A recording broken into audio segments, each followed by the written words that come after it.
All right, folks, welcome to the first broadcast of Inside the Numbers.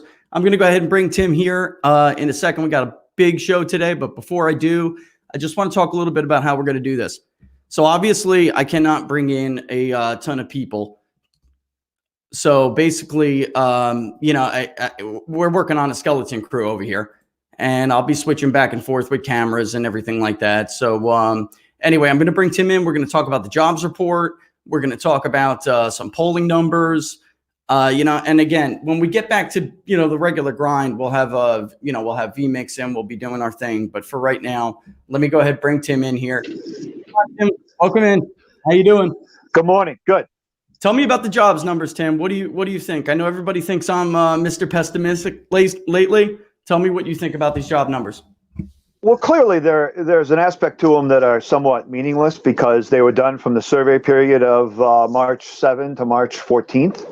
So the initial 15-day stop the spread, stay at home campaign really began on the Monday the 16th. But a lot of restaurants and bars were beginning to close down simply from lack of business or shut or significantly curtail their operations from lack of business in the very highly populated areas, particularly Metro New York and the Los Angeles and San Francisco area of California. So I think that there were a lot of the job losses, over 700,000. Maybe a little bit higher than what the average was, but it's really a meaningless number. Right.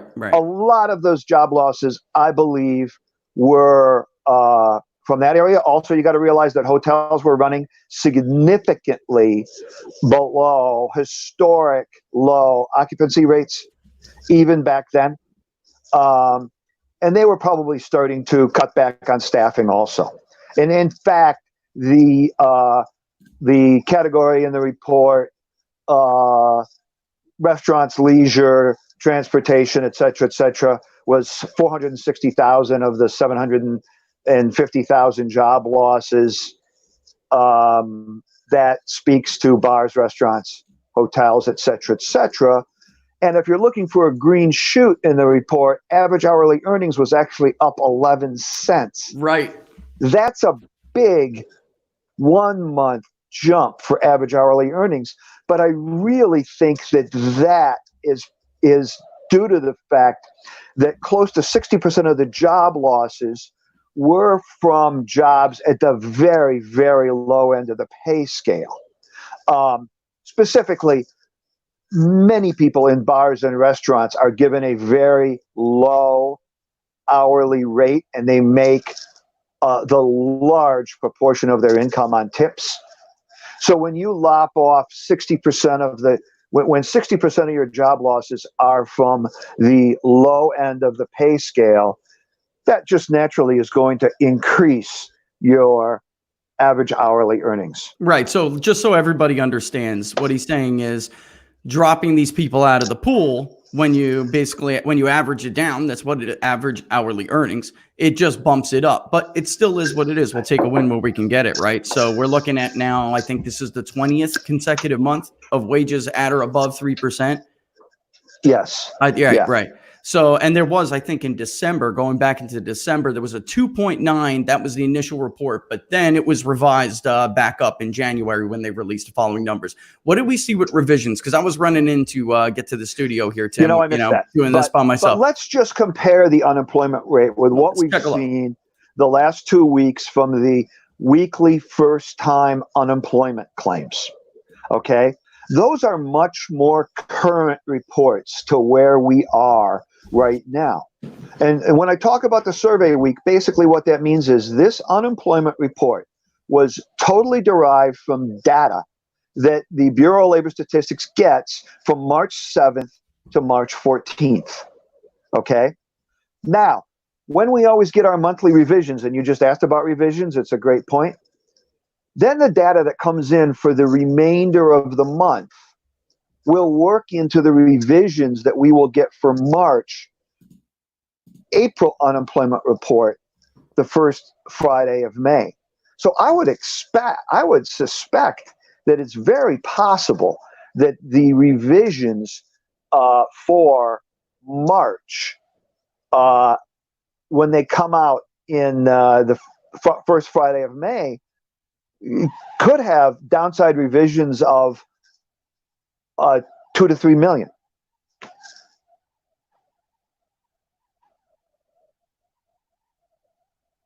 Rich?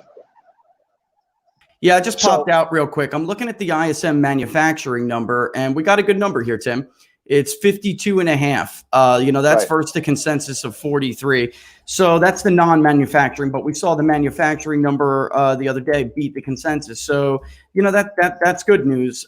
Again, there are certain industries that are going to benefit from this too. There's no doubt that those numbers are on a lag. We are heavily a service economy. Right.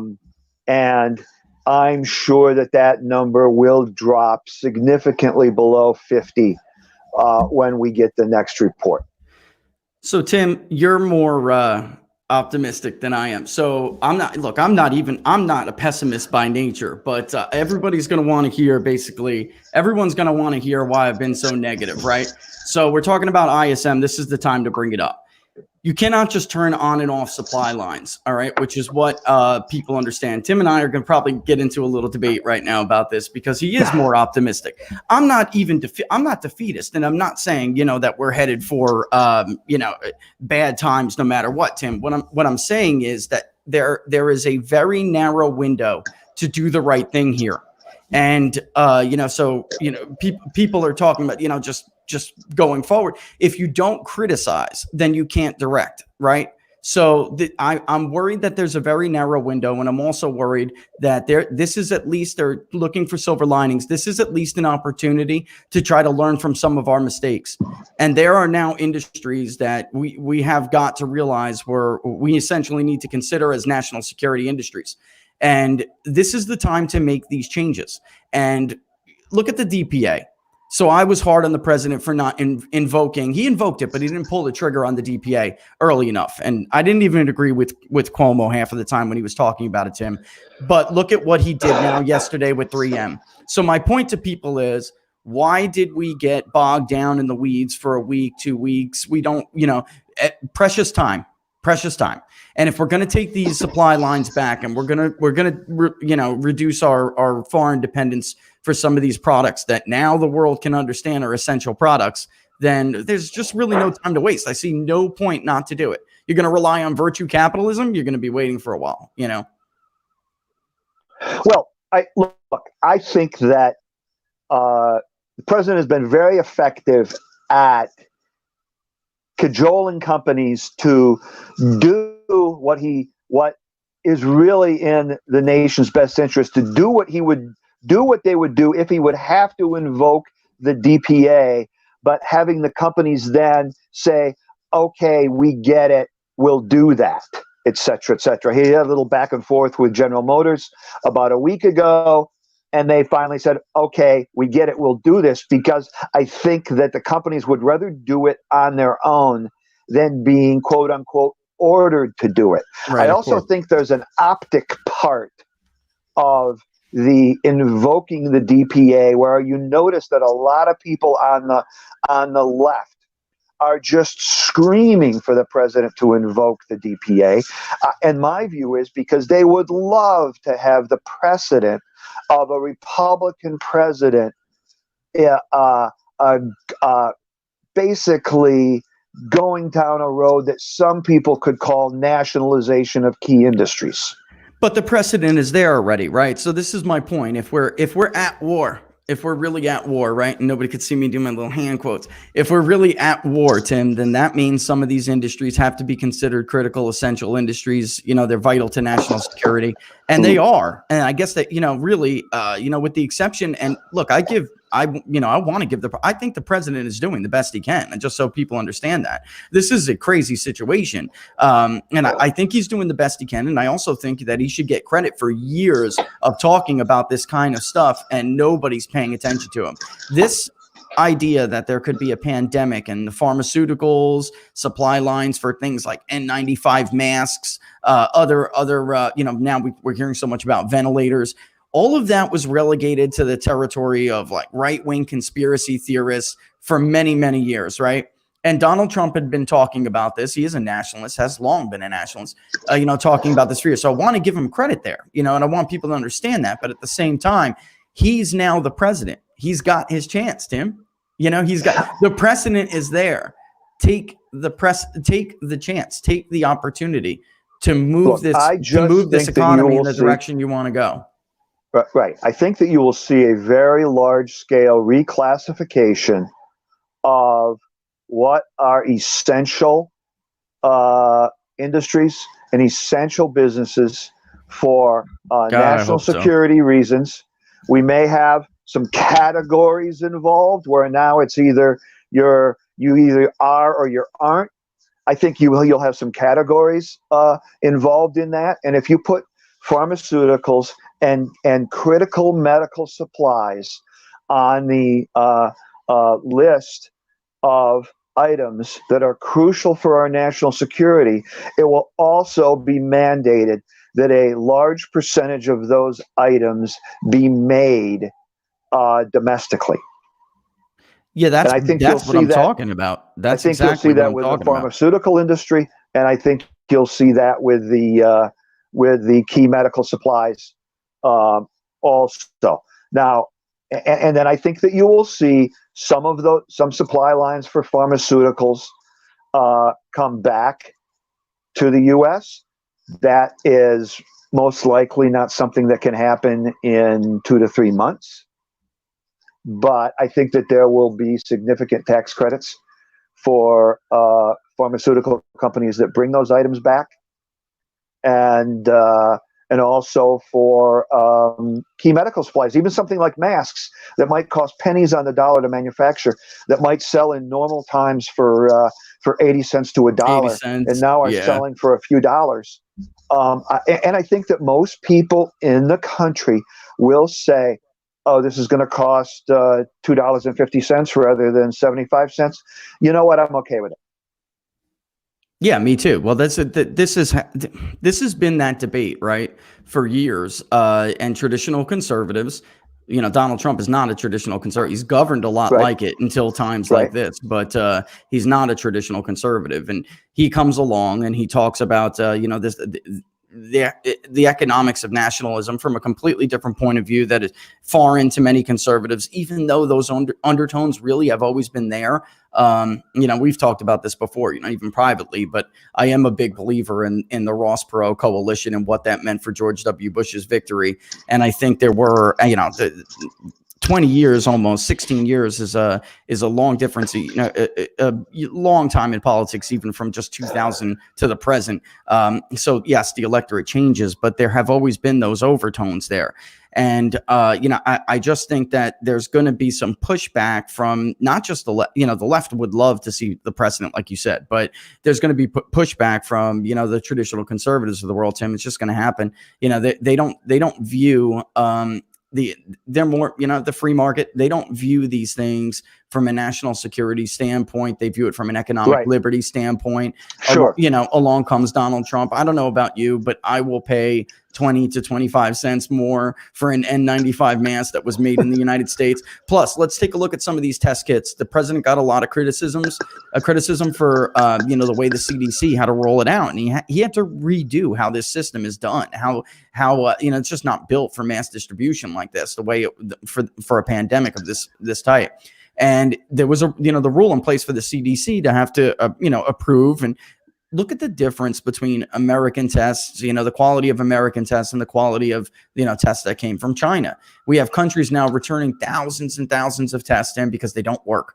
So how could you rely, and again, all these models out there taking, their baselines from China, there is so much wrong with that, and here we go. Here's one example.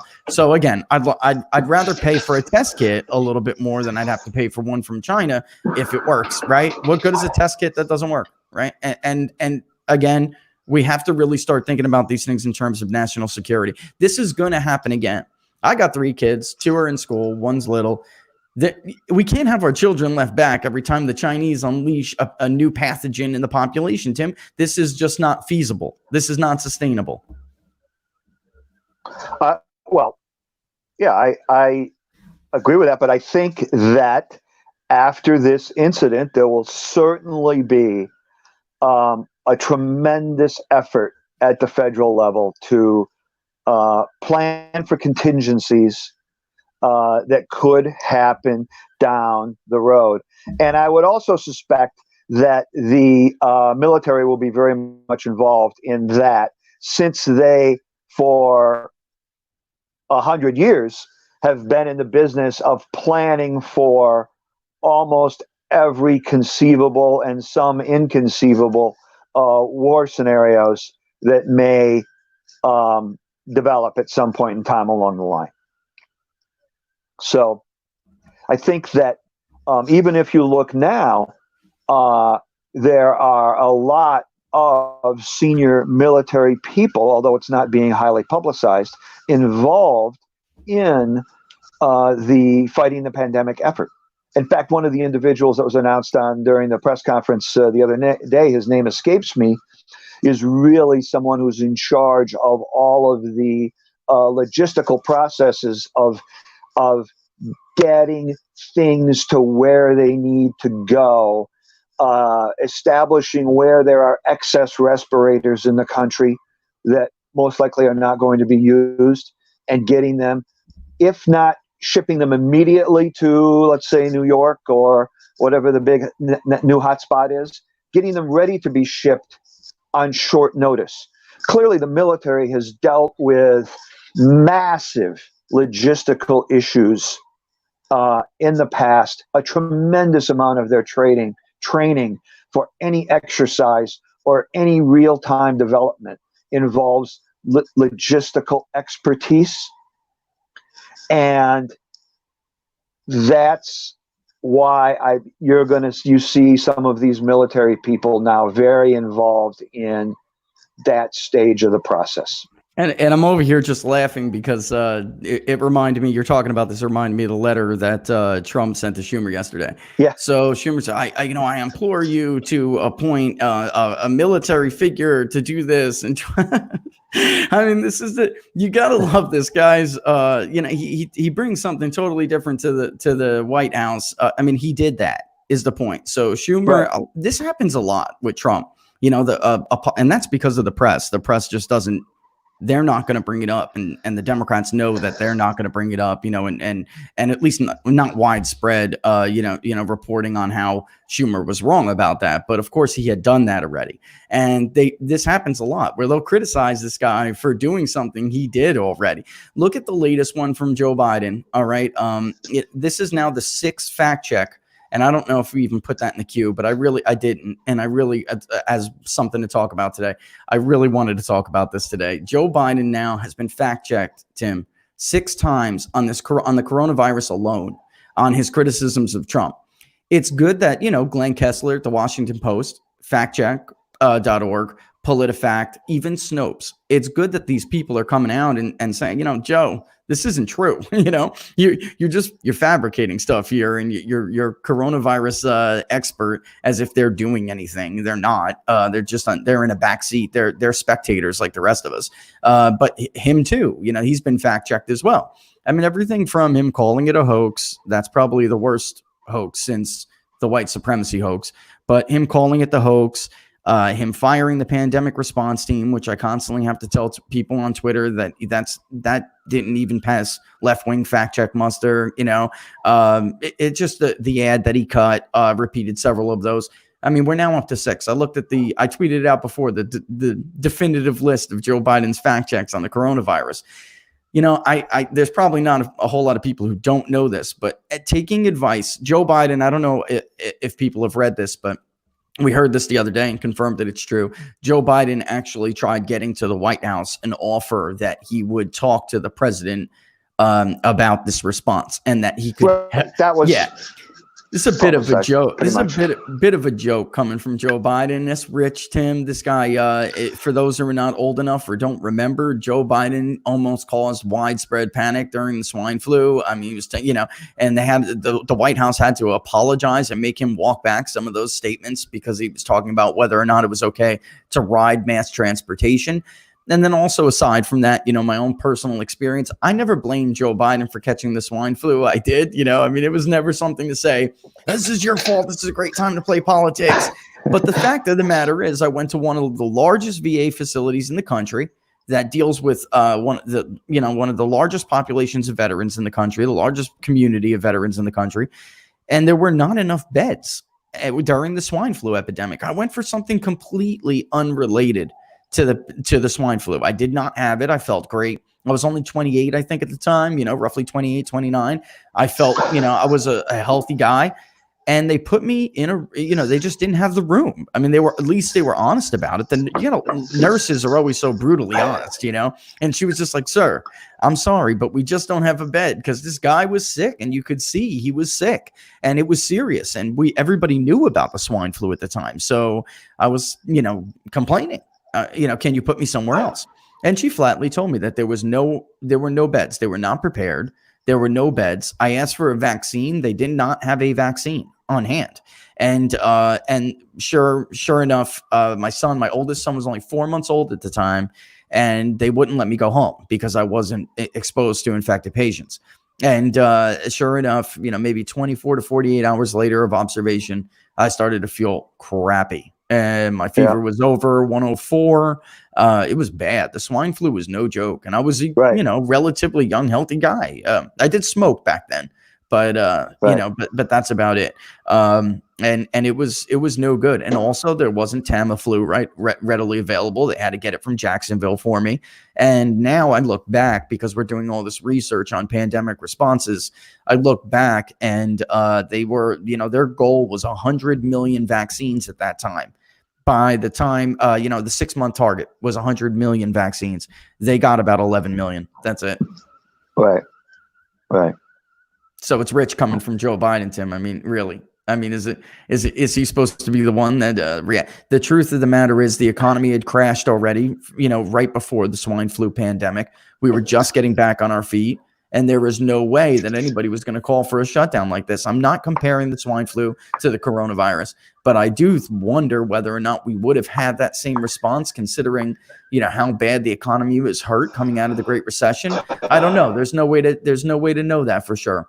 But, again, the coronavirus is not the swine flu. It's not even the flu, so we're dealing with something different. But at the same time, of course, I do favor a more balanced approach.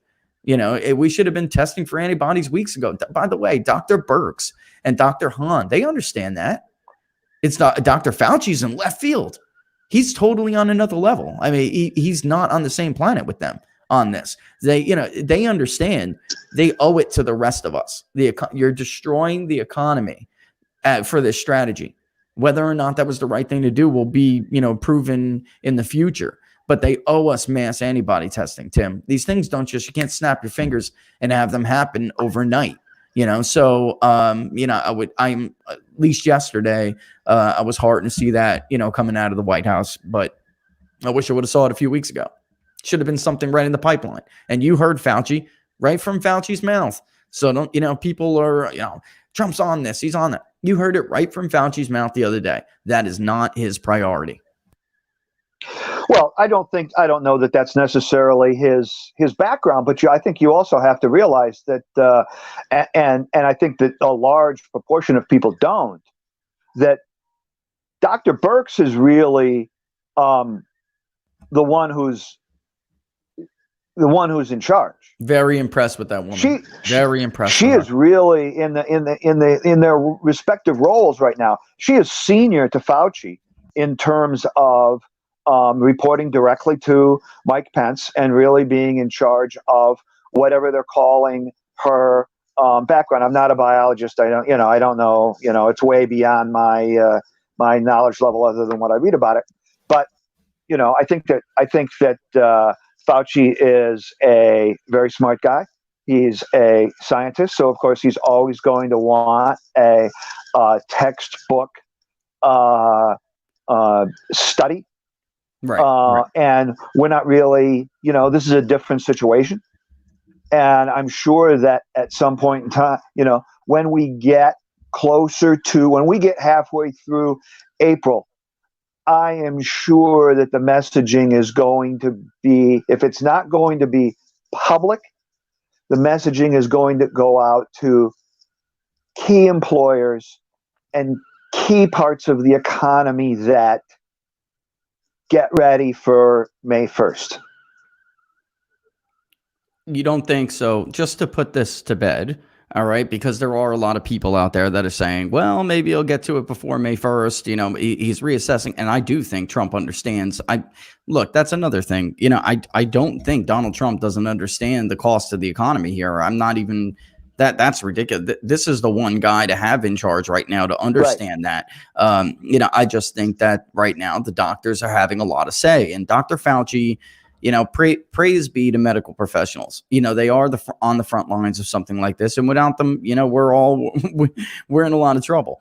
But at the same token, they are. I was talking to a VA. He's the head of the department over at Malcolm Randall at one of the departments. I don't want to blow him up, but he was saying, you maybe shouldn't take all the advice from people like me. We have a very specific discipline, and sometimes people in my field, me included, we don't necessarily know how to broaden our focus. We're not managers in the sense that we can look at a more complex problem. We're going to look at this from a medical point of view, and that's really it.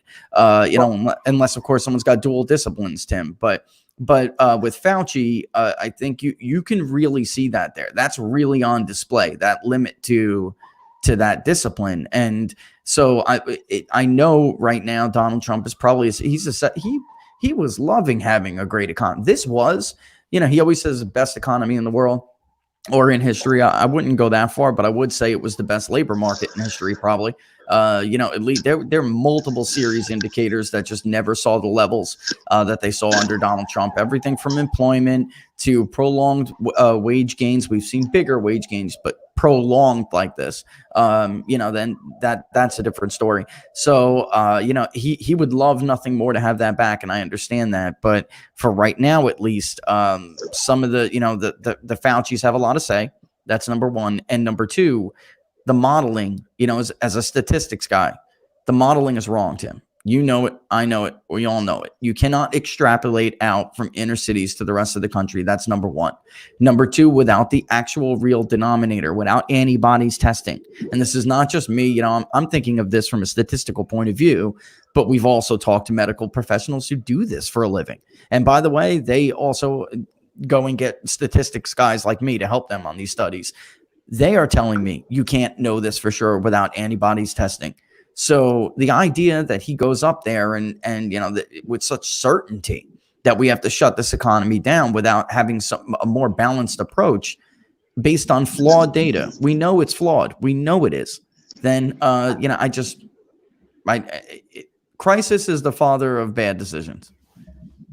I don't really, I view it a little bit differently. I think that Fauci, for a guy who's got a 50-year career, maybe not quite 50, probably close to 50. I think he's 79. He's got a 50-year career as a scientist. Probably.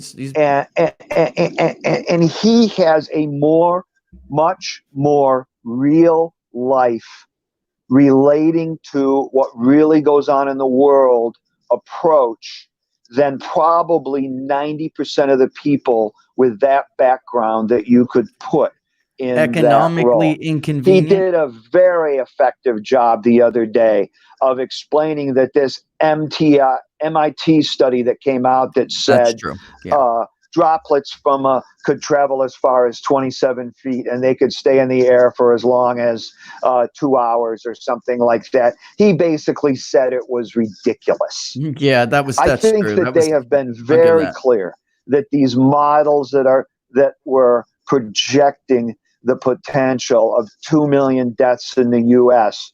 were absolute worst case scenarios. And I will defend him on this. And there that was their model that shows that there could be 100,000 to 200,000 deaths, they view as a model that is, although they view it's realistic, they think they could do much better than the low end of that range. Right. Well, this is also to the United States of America. I mean, it'll, to compare some of this, and Pence said it the other day himself, we're probably most comparable to Italy. That's a bit ridiculous. Well, I mean, that's not even remotely a comparable situation. Not only the population, the health of the population is different. The healthcare system is different. So I'm not sure exactly where he got that from, but I will defend Fauci on this point. There was a report I saw out the other day. I think it was Just the News. And the way it was written, he wrote in an academic journal. It just appeared, I think, March 25th or March 26th, saying that the mortality rate will be much closer to the flu. And then, he goes to the microphone and he says that this is not the flu and it is more lethal than the flu. That was written weeks ago, right? So he had written that weeks ago, and some people, not just him, but some people used that. I saw it all over Twitter, to say, well, why is he saying one thing to his peers academically and saying something totally different, to the nation? Things change, folks. I mean, things change over the a matter of weeks, and that more data comes in, and then they're going to adjust their forecast, and they're going to adjust their projections with the more data that they get coming in over time, not only here but around the globe. It's unfair. It's unfair to criticize them on that.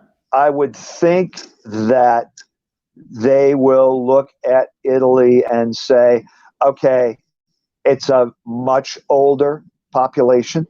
Maybe the average age is, I think I read, 8 or 9 years older than here.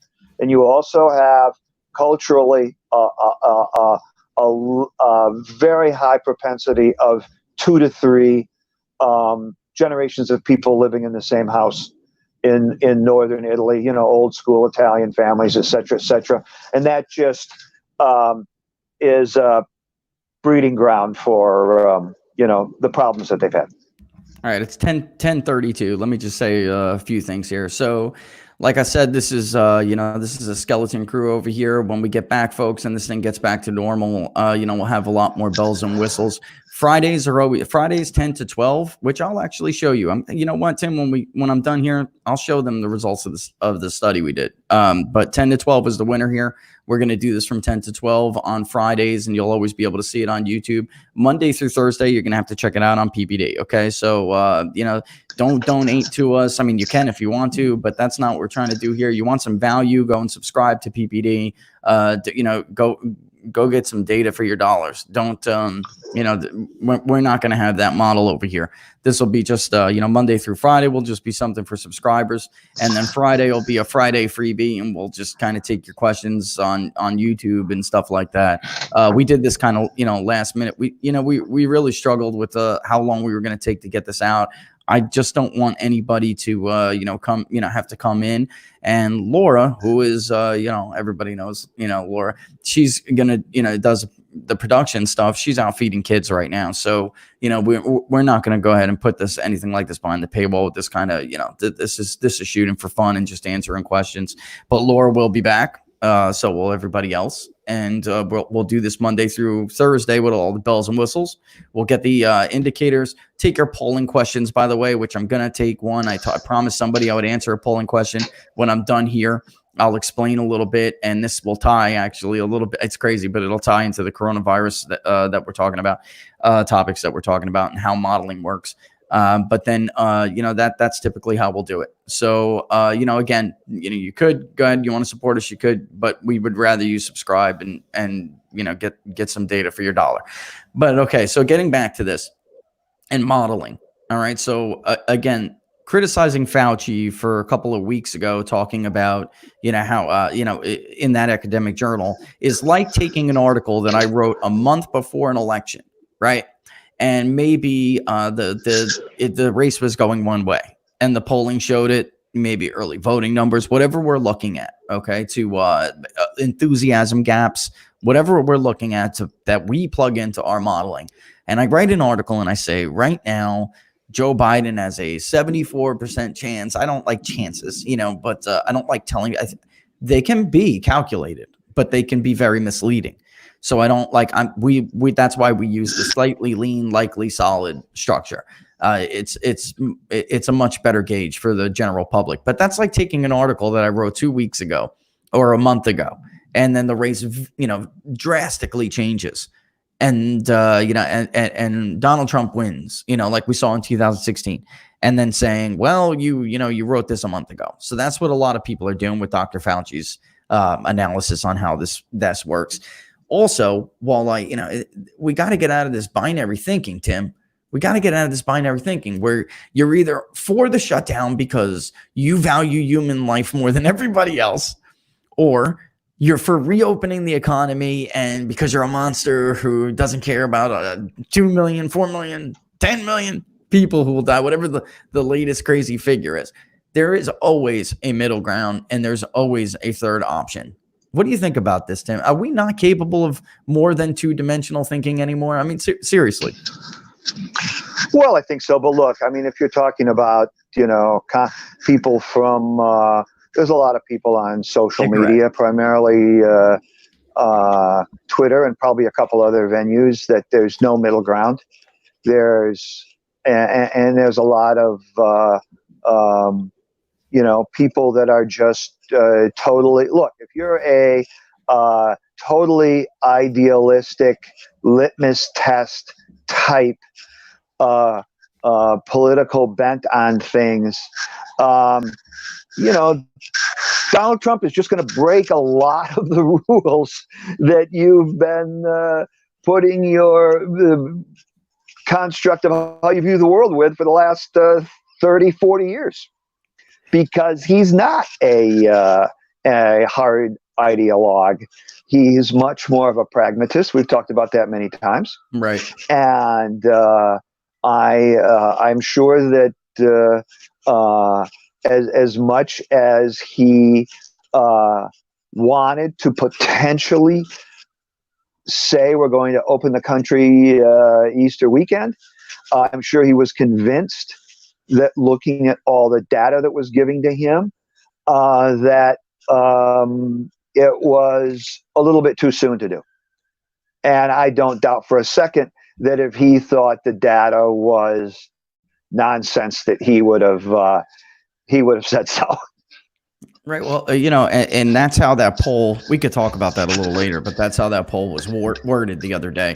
It was specifically worded about, how the president's aspirations to reopen the economy and whether or not the cure could be worse than the disease. And interesting, I don't know, maybe we should get into it now, but I was going to show the people the results of the podcast survey that, hundreds of them took. But, basically, the younger the voter, Tim, which is interesting to me. The younger the voter, I know we think about this from the health perspective, what we've heard about who is and who is not endangered by this virus.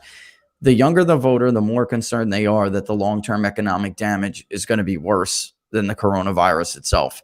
And that's interesting. I really do find that interesting. So that's a more democratic demographic, of course, and in times like this, we usually just see party lines are still the most, it's still the strongest indicator of how somebody will answer a question, which is really, with certain questions. That's consistent with the fact that many young people think they're, immune to the virus. Right. Or exactly. if they get it, it won't be that bad. They'll be over it in a week and a half. Exactly. That was my thinking too, that they, that they're not the ones really at risk here. Right. So what do they care? So. Right. All right, let's bring up the results of this survey here. I think people will find this pretty neat. Okay, here we go. So here's the public view of this survey, and I'll make it a lot bigger for you guys too, so you can see it. I'll zoom in. But this is why we're going to go with 10 to 12. I never, Laura, everybody teases me, but it's the right thing to do. I never do anything without research and data behind it, I just won't. So this is generally, they cluster them together, but this is generally where the responses from the survey came from, right? So pretty solid sample if you consider where the population is, and it also gives you an idea of where our audience is. But okay, so let's move down. This is why we decided to do this. How often do you listen to it? About 35% said multiple times a day. I promised a bunch of people on DMs I would do this, but I won't take too much time on it because I know some people are probably like, what the heck is this? But I did promise people I would show it to them. So, and then almost another quarter said a few times a week. So that's basically how it's a very interactive. People listen. They do. They don't care. About a third of them doesn't care about the 3 and 10. Don't care about which format it is. But this is why video is important. And then we'll always give you an audio archive of the show. We'll just strip the audio and get for those die-hard audio people out there. You'll have it. And again, once Laura's back, the audio will be crisp. And again, so thinking this is just how we categorized it. You guys, the vast majority, we did this on a scoring system, which you may find interesting. This is a lot of it for people who follow the election model. This looks a little bit familiar to you, how these bars and graphs go. So yes, and we use Survey Gizmo a lot. They're a great platform. But anyway, political news by far and away. They want us to talk about political news. Polling and election analysis is number 2. Monologue and commentary, boy, the market is saturated with that, isn't it, Tim? I mean, really, isn't it? It's saturated with that. And then economic news, which still had a very high score. So that's why it's in the top 4. So anyway, after reading, how likely, very high interest. I'm not going to spend too much time on this. Very high interest. There's just one more thing I want to show people. Very likely to watch. And we didn't bug you guys. Those of you who gave us our email, but your email, but we're probably going to soon. We will order this exactly how you guys want it. Polling and election analysis will come first. The segments that you see them here, that's how we're going to do these segments in the show going forward. So, we'll give it to you exactly how you asked for it. All right. And this is why we're doing 10 to 12, because I want to eat dinner at 6, right, Tim? Right. Whenever I got a family of 6. And, Laura, who is a fantastic cook, wants me to be there for dinner. So I'm glad that the 10 a.m. hour, Monday through Friday, edged out the 6 to 8. But isn't it interesting? Because 6 o'clock is Brett Baer, a lot of the other more popular shows. And, they're highly rated shows. But I found that kind of interesting. I thought that 6 and 8 would be pretty much off limits. But you guys always teach me something, new every time. And then you picked the logo. So you guys looked at 3 different logo concepts. I thought you were going to pick number 2. You picked number 1. So that's what we got. All right. So I wanted to just show you that. Let's end that. Let's get rid of that. We'll move back. All right. So moving on, Tim, to these jobless claims numbers from the other day. Let's talk about these jobless, even though it's Thursday. I took a quick look at the employment at the revisions. It's interesting. February's revisions were almost unchanged. So February initially, we had 273,000 job gains. That was revised up 2,000 to 275. But interestingly, January was revised from 273 down to 214. So it wasn't the most recent month that got the big revision. It was all the way back in January. Now, I don't know if that's because sometimes there's quirks in terms of counting seasonal workers. I don't know if maybe there were some storms around the country in January. It was pretty much a light winter for most of the country. But nothing glaring out of those revisions. I still expect that when we get the April jobs report, the first Friday of May, that we will have a downside revision for March of at least 1 million people. So it's going to be that big. Additionally, at least 1 million people, just by looking at the first-time unemployment claims. There's no way around it. It could be 2 or 3 million. Yeah, it could be much bigger. That's another thing I want people to understand. When I'm talking about this stuff and I'm doing what everybody says is negative, I'm talking about this is forward thinking. These are lagging indicators, folks. All right, the jobless claims data, first of all, which was the insured unemployment rate was at a low. Under Trump, it hit 1.1 a few times. which was an all-time low. It has never been that low, but it really hovered around 1.2 for most of the time after we got through I think the first year of the Trump presidency. I could be wrong, and I'd have to go back and look at the spreadsheet, which is right up here, and I could, but but basically, Trump has had these wild historic numbers, and then to see that rate go up to 2.1 is, if you look at it and plot it on a graph, which is why we show you guys everything on a graph, it shows, it really illustrates it the way that you can't in words or, in the written word. And we're looking at this and we're seeing in a week or two, that number 2.1 will look low again. And we saw that under Obama. That was, actually higher, sometimes was his norm. So it is just difficult to watch some of these records get thrown away. But on the flip side of that, the reason why I'm more pessimistic than Tim, but I'm more optimistic than even some of them, the more dire crowd out there, is because under Trump, we've seen these impossibilities day after day after day. Right, Tim? I mean, never hit this. It'll never do that. We can't do that. And America's not a we can't country. That's not what they are.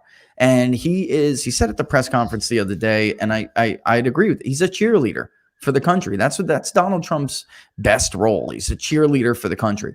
And if we can do this and make we're never going to see economic calamity. We have not in our generation. We have never seen this before. What is coming our way, even under the Great Depression? More than negative 30% contraction. This is going to be hard times here, folks. I'm not even speaking for my, I'm speaking for people who don't have 30 something. We're not going to have negative 30% GDP in the second quarter. We might have negative 30% GDP in April, but that will not equate to that level for the entire second quarter. Okay. This is where Tim's a little bit more. It's very likely that we're in a recession right now. Those classifications are always backward looking. After the global financial crisis, I think it was 9 months later when they said, oh, yes, and by the way, in case you missed it, we were in a recession in the fourth quarter of 2008. I think that official statement came out in the third quarter of 2009. So, I think the reason this time is so much different is because it feels like we're in a recession right now. We probably are. I think that realistically, although the unemployment rate went up to, what was it, 4.4, I think 4.4, 4.5, something like that. You mean today, right? Yes. Yeah, 4.4. Realistically, based on what the first-time jobless claims were the last 2 weeks, it's probably in the range of 10 to 12%. Okay. That's what we talked about yesterday. And I don't think that we'd be at that for the entire month of March, but that's probably where we are right now.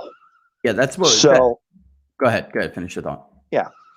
So, what will GDP be for the first quarter?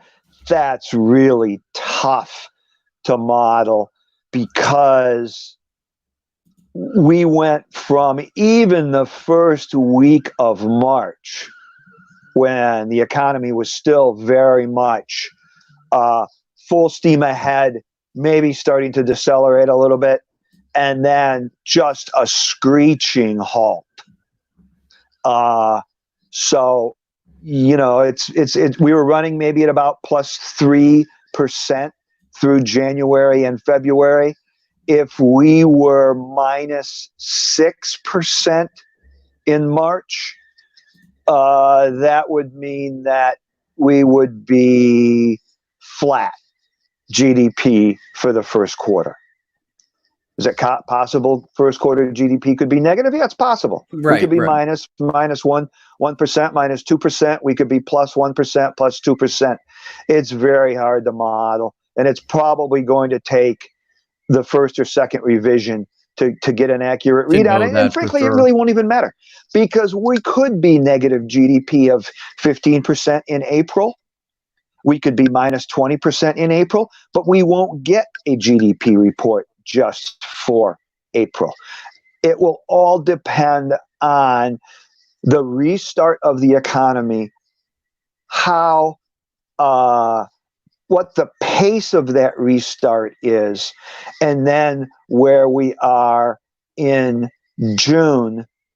You know, it could be that June balances out April, and then, you know, what happens in May might be, you know, the smoothing effect for the entire quarter, second quarter. That's a good time to bring us into the politics of the pandemic. That was a great, you know, that was a great segue into the politics of the pandemic. Look, you know, six months, 7 months, 8 months is a long time in politics. So, you know, nobody should be making any, you know, firm predictions. But I did see, you know, people like the Crystal Ball taking flack yesterday. And I took flack for, you know, generally agreeing with them only. I don't generally agree with some of their specific state ratings. But the fact of the matter is I'm consistent, right? So when Trump, which by the way, these guys are, you know, are aggravating a little bit because history was on Trump's side when he had a strong economy. That's Tim. Incumbent presidents don't lose re-election under a strong economy. They just don't. All right. And they ignored that very basic fact, like a lot of Republicans ignored a very basic fact that the Republicans had history against them in 2018 in the House. So now, though, they have their chance to kind of justify some of their bearishness on Donald Trump's reelection because they have this downturn in the economy. And I'm consistent. So I'm telling you, when he had a good economy, he had the wind at his back. If he can turn this around, or at least we feel like there's two things that need to happen. It has to start to turn around, and people need to feel it. And number two, people cannot blame him for the downturn like they didn't blame FDR. So if they find him responsible for the downturn, then he will have a problem being reelected. And that's actually that's the making of a landslide loss for an incumbent. But if he doesn't, then, you know, again, with those, you know, Donald Trump keeps pulling off all of these like historical firsts. Republicans should not have increased their seats in the Senate by 2 while losing the House. You know, that's a historical anomaly. But also, you know, getting back to where some of these other ratings are, people just don't want to hear it. But it is true. No Republican incumbent, no incumbent president has won in an economic downturn. That is just a reality. So while people are, you know, complaining, there's a window here to turn this thing around. And that it is important if you're a, you know, a Trump supporter, of course, you're on Trump's campaign, you want him to win.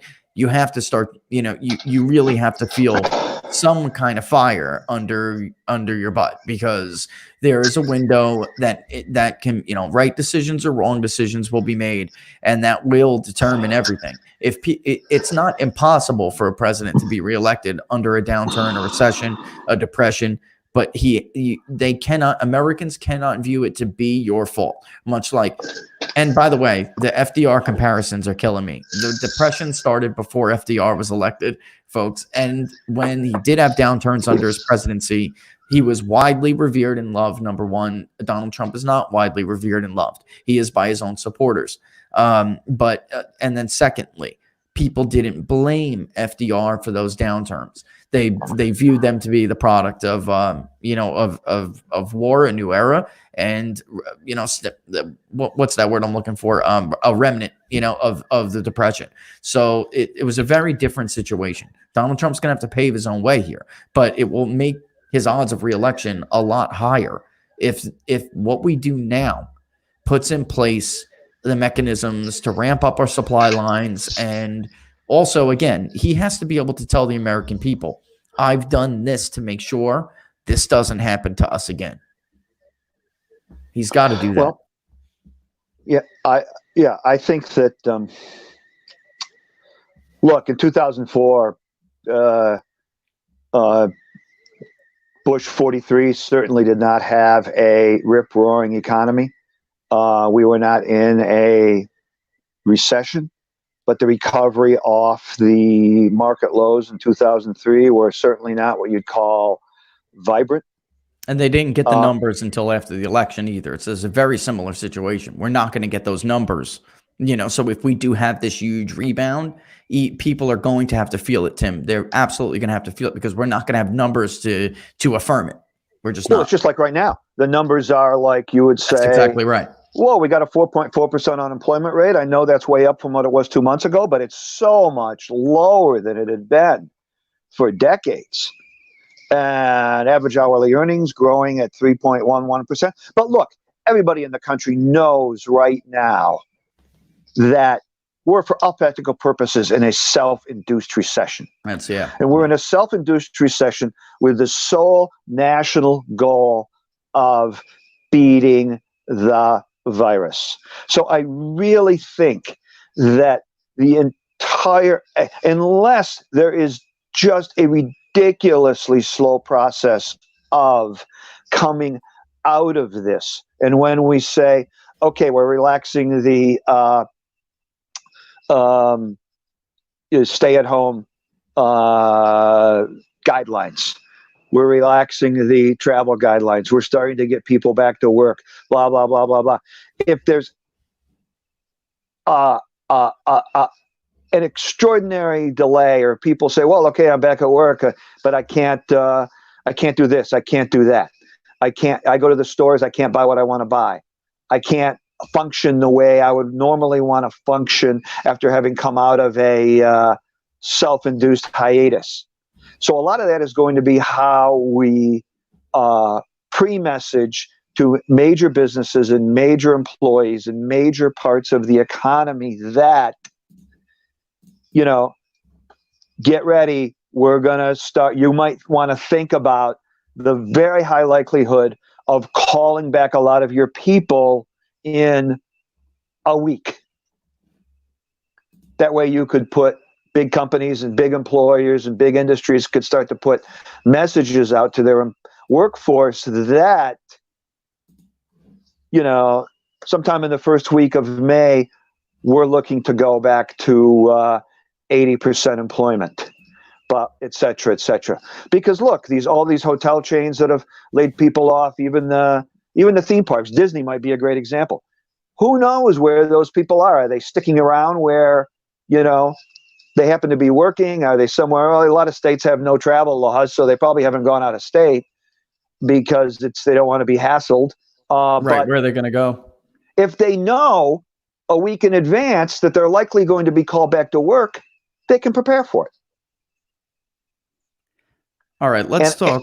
Let's talk though about what it would take to make sure that this happens. So this is a lot of what ifs, right? Would you agree? This is a lot of what ifs. Well, sure. What in this and we're in stimulus uncharted round? territory. What in this stimulus round number 4 would even be worth doing at this point?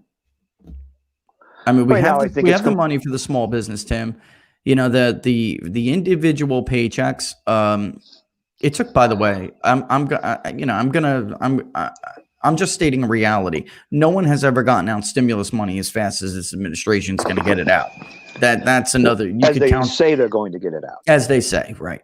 And you can, if they do, then you can go ahead and count that as another record because it took Obama months and months and months to get out $250. I mean, it really was not. It was nothing.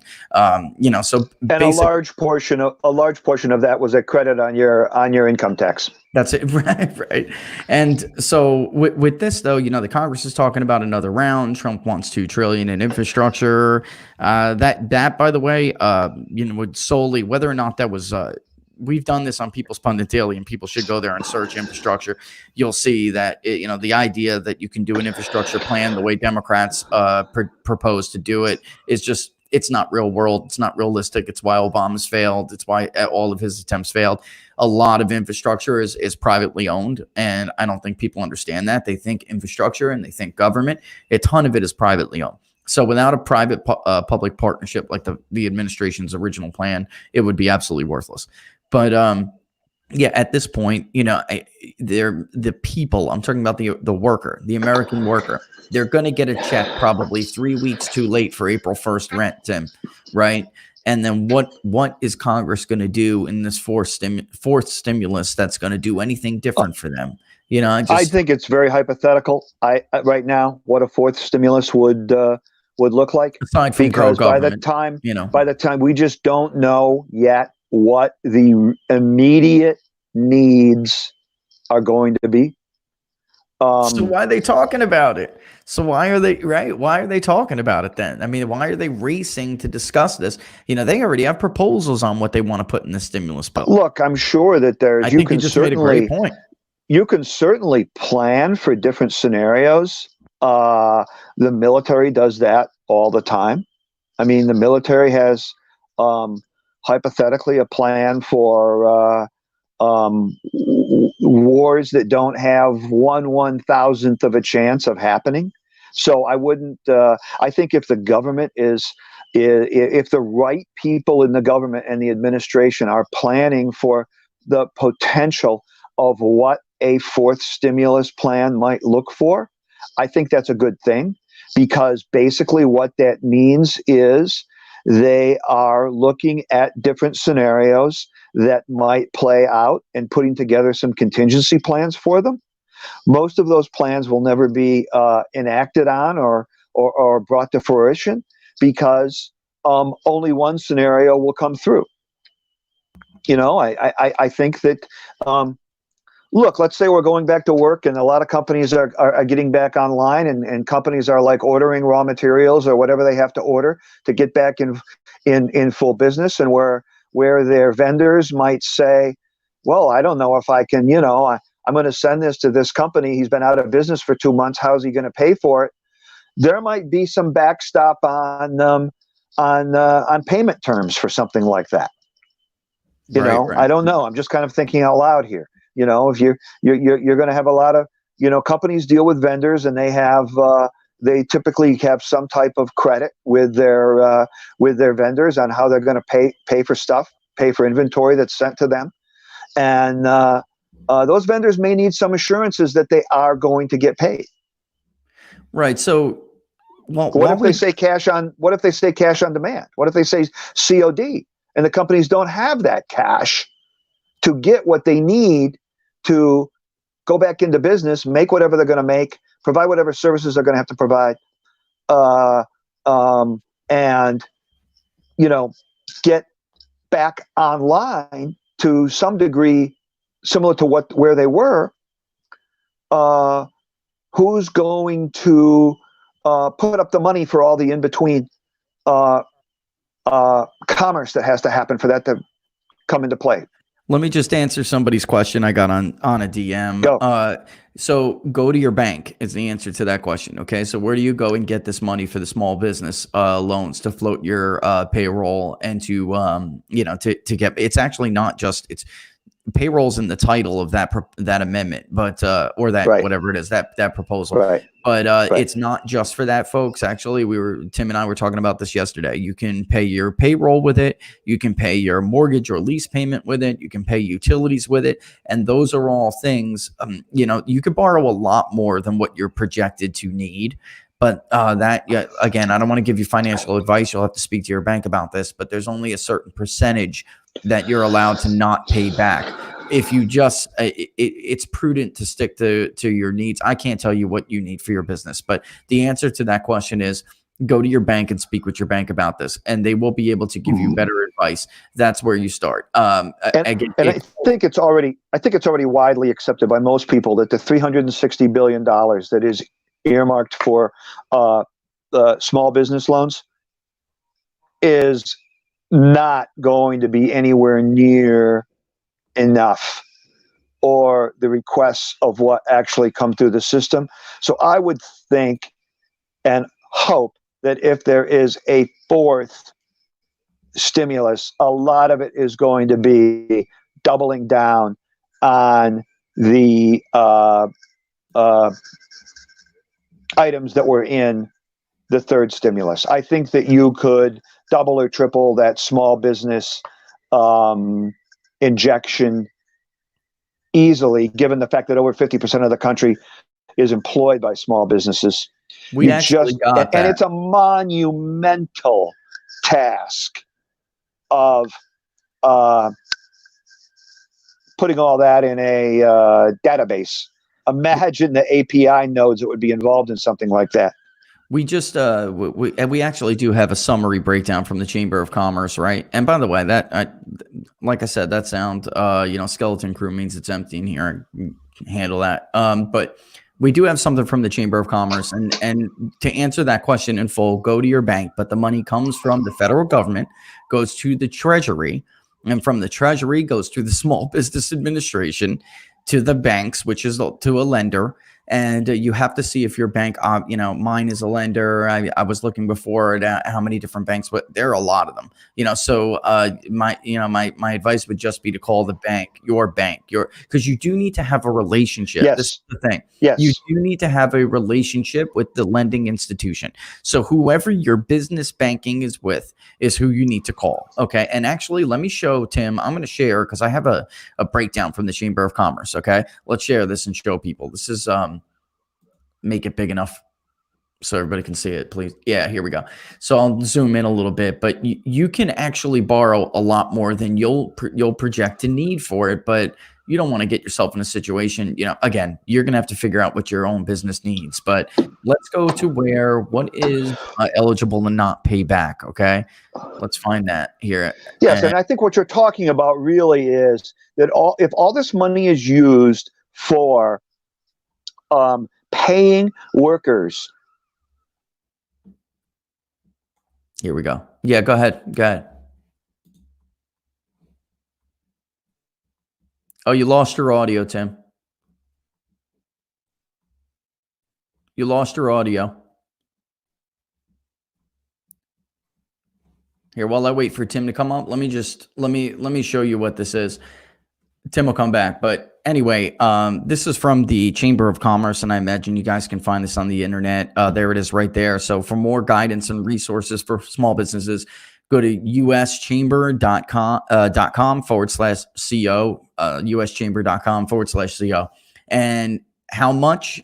So a borrower is eligible for loan forgiveness that is equal to the amount of borrower has spent on the following items during the 8-week period, beginning on the date of the origination of the loan.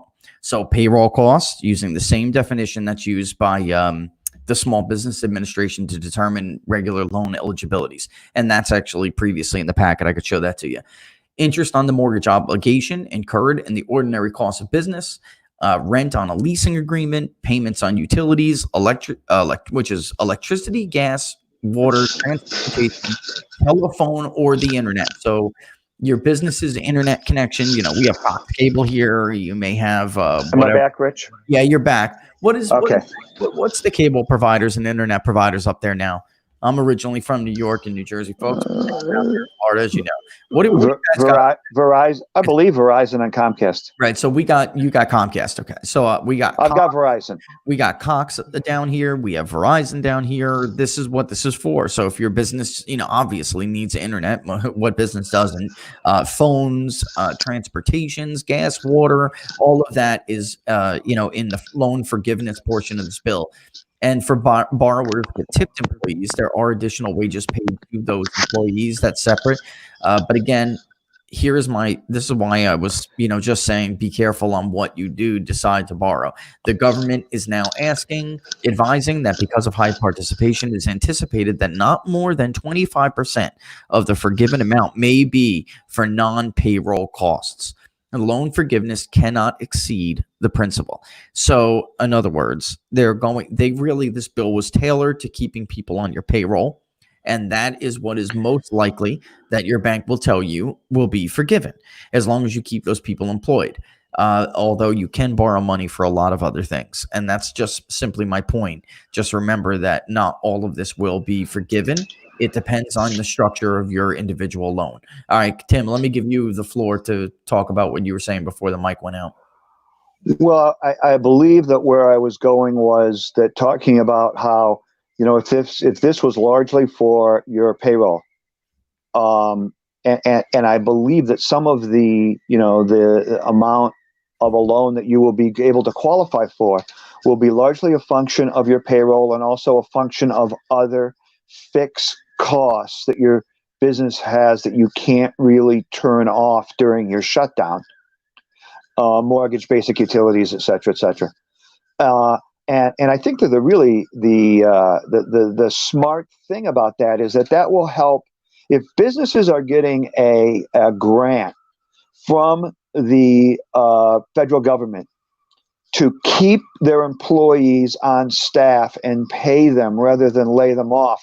That will help a little bit blunt the extreme amount of which we might see the unemployment rate spike over the next month or so. And I think that also that where that's a positive move for the businesses is that they would prefer to keep a lot of businesses, because the labor market was so tight going into this, would prefer to keep their employees on the payroll rather than let them go, because they're not assured that they're going to be able to get them back. If we come out of this and there's, I mean, already we see that Walmart is looking to hire 150,000 people. Most of the drugstore chains are looking to hire people. A lot of the big grocery store chains are looking to hire people. Kroger's volume was up 20% just in the month of March alone. That is unheard of for a grocery store.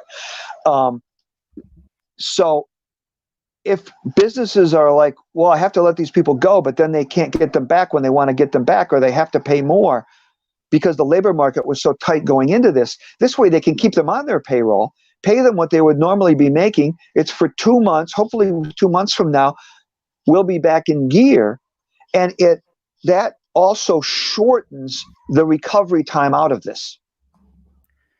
Right. And so this is why this bill is tailored this way. So everything Tim just said, that's why the loan forgiveness really is for payroll employees. Right. So the labor market was, Tim, again, Trump says he had the best economy in the world. He sure had the best labor market, going that's really, or in history, whatever he said. He absolutely had the best labor market. I mean, we just saw series highs, series lows.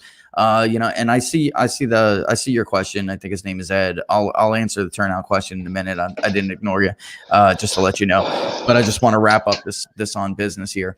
And I'm going to get to a break, but again, this is why, I am a little bit nervous about that unemployment provision. I know a lot of people are dismissing that, Tim, but I think some of them maybe never had a working class job before, or don't have working class families or neighborhoods. They absolutely will take that unemployment until July if it means not going back to Olive Garden and being a bread maker or whatever. Just personal experiences. I know it doesn't really make a whole lot of sense to return to the labor force if you were, look at the leisure and hospitality jobs that got hit this month in this employment situation report that just came out this morning. Those are the jobs that I was concerned about not coming back. So, or not coming back. They're going to come back. I mean, people racing to fill them before that July is up. But okay, let me just go through my little routine again, and then I'll answer your question, Ed, about turnout, because I was talking about the election before, and he asked about Trump's turnout record. So basically, for those who just are tuning in, this is like a little Friday freebie with a skeleton crew. When we get back into it, and Tim and I, we're probably, Monday through Thursday, actually, where it's going to be sooner rather than later. You'll have to watch that on PPD, but Friday you can watch it on YouTube. We're going to, like I said, this is, we're eventually going to hit the ground running here, but I'm a little reluctant to ask anybody to come in here and do the hard work for me right now. But, and Laura's out doing her thing in the community. So, when that gets back to normal, it'll be Monday through Friday on PPD. Again, you don't donate. You want to donate, but don't donate. Just go to PPD and get some data for your data. You want to support us? Subscribe. Get something. There are a lot of shows out there where you're donating to, or people are donating to. Just go and subscribe. Get something for your money. All right. And then on Fridays, Tim and I will be here to answer questions about the economy and the economic impact on politics. That you guys are asking. So let me shoot back now. And follow Tim. That's your handle, TJ Anderson 1, right?